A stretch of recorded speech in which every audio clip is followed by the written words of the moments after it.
روز بخیر بینندگان عزیز، سرخط خبرهای جهان و تاجیکستان را تقدیم میکنیم. امروز 4 مارس است و من مومن احمدی شما را همراهی میکنم. در برابر تحولات اخیر در اوکراین، امروز درباره کمچین شدن دلار در تاجیکستان، سر و صدا در بین مهاجران برای دعوت به ارتش روسیه و نبود فرهنگ نوبت‌پایی در تاجیکستان صحبت میکنیم. دمیترا کولبا وزیر دفاع اوکراین گفت که در ملاقات با نمایندگان کشورهای عضو ناتو در روز 4 مارس مسئله ممنوع شدن پرواز در فضای کشورش را در میان میگذارد. در این باره او در مصاحبه با رادیو آزادی در روز 3 مارس سخن گفت. اوکراین بارها از رهبران کشورهای غربی خواسته است نگذارند که هواپیماهای روسیه با اوکراین پرواز کنند، ولی امریکا و ناتو گفتند این ممکن است این کار سبب رویارویی مستقیم با روسیه شود. از این پیشتر رئیس جمهور ولادیمیر زلنسکی نیز در یک نشست خبری این مسئله را در میان گذاشت. میخائیل پادولیاک مشاور زلنسکی در توییتر نوشت که فرار 1 میلیون پناهجو و ویرانی در مرکزهای تاریخی شهرهای عظیم اوکراین بهای آن است که پرواز در فضای کشورش را ممنوع نکردند. این زمان مقامات اوکراین میگویند که انشاءات اساسی نیروگاه اتمی زاپاروژه که دیشب با آن موشک برخورد آسیب دیده است. این ویدیو که میبینید روز 3 مارس در کوچه مرکزی شهر برودیانک در 50 کیلومتری کیف برداشته شده است. بیناهای بلندآشیانه در نتیجه ضربه‌های توپخانه‌های نیروهای روسیه در روز 2 مارس ویران و ولنگار شدند. معلوم نیست در این حمله‌ها چند نفر جان دادند و یا زخم برداشتند. بیننده گرامی، در برنامه خبری امروز که تا 3 ساعت دیگر تقدیم می شود درباره تحولات تازه اوکراین گزارش داریم و همچنین صحبت یک زن تاجیک را می شنویم که در شهر زاپاروژه با کودکانش درمانده است. بنا به گزارش‌ها بعضی از بانک‌های تاجیکستان فروش دلار به مزاجانشان را محدود کردند و سبب تقاضای زیاد و پیشنهاد کم قرب دلار در کشور بالا رفته است.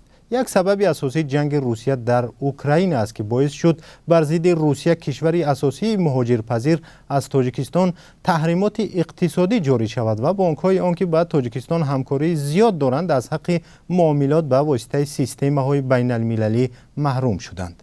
همکاران ما در دوشنبه سعی دارند مشکل کمچینی دلار و تاثیر آن بر تجارت و زندگی مردم را تحقیق کرده و تا 3 ساعت دیگر در برنامه خبری با ما و شما بگویند. برنامه ساعت 17 به وقت دوشنبه و ساعت 15 به وقت مسکو نشر می شود. با آغاز جنگ روسیه در اوکراین سر و صدا در بین مهاجران تاجیک برخاسته است که اگر آنها در صف نیروهای روسیه در اوکراین بجنگند زود شهروندی میگیرند. ما درباره این سر و صداها با محمد جان صابرов حامی حقوق مهاجران صحبت کردیم و پارچه از اون صحبت را همراه میبینیم. این گپا همه دروغ است. یگان جا رفته خدمت نکنین، خواهش میکنم با یگان جنگ اشتراک نکنین. ما از تاجیکستان آمدیم که کار کنیم و عائله خودمون رو تامین کنیم. برای همین با یگان جنگ ها رفته اشتراک کردن در کار نیست.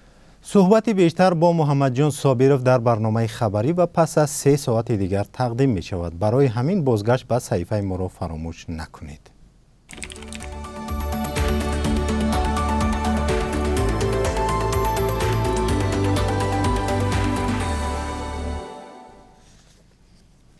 در برنامه خبری امروز جمعه 4 مارس درباره نوبت‌پایی در تاجیکستان صحبت میکنیم که بسیاری ها آن را دوست نمی‌دارند و عین زمان شکایت میکنند که چرا تاجیکان نوبت نمی‌ایستند. تا کجا در تاجیکستان فرهنگ نوبت‌پایی رایج است و مردم با نظم و ترتیب در جای پس یکدیگر می‌ایستند و کار خود را اجرا میکنند. خود شما هم شاید در فرودگاه‌ها شاهد دعوا و کشمکش شده اید و میخواهید بدونید چرا در تاجیکستان نوبت کم می‌ایستند. پس برنامه خبری رو تماشا کنید که تا کمتر از 3 ساعت دیگر با صفحه ما به یوتیوب برگردید.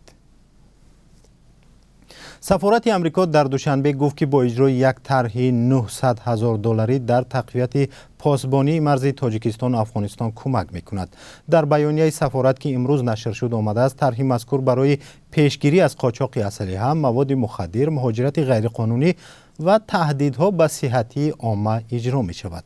در دایره آن مرزبانان تاجیک آموزش‌های لازمی را می‌گیرند و زیربنیادها برای محافظت مرز طولانی تاجیکستان با افغانستان ناآرام ترمیم می‌شوند. حکومت آمریکا از سال 2002 با ارزش میلیون‌ها دلار برای پاسبانی درستی سرحد به نیروهای مرزبانی تاجیکستان کمک کرده است و سفارت طرح نو را نمایانگر همکاری قوی و زیچ امنیتی بین ایالات متحده و تاجیکستان نامیده است. در پایان برنامه درباره قربی سامانی در برابر اسعار خارجی میگوییم که تا چه حد تغییر کرده است. بانک ملی تاجیکستان قربی 1000 روبل روسی را 102 سامانی و 50 درم تعیین کرده است. $1 آمریکایی 11 سامانی و 30 درم و 1 یورو 12 سامانی و 47 درم تعیین شده است.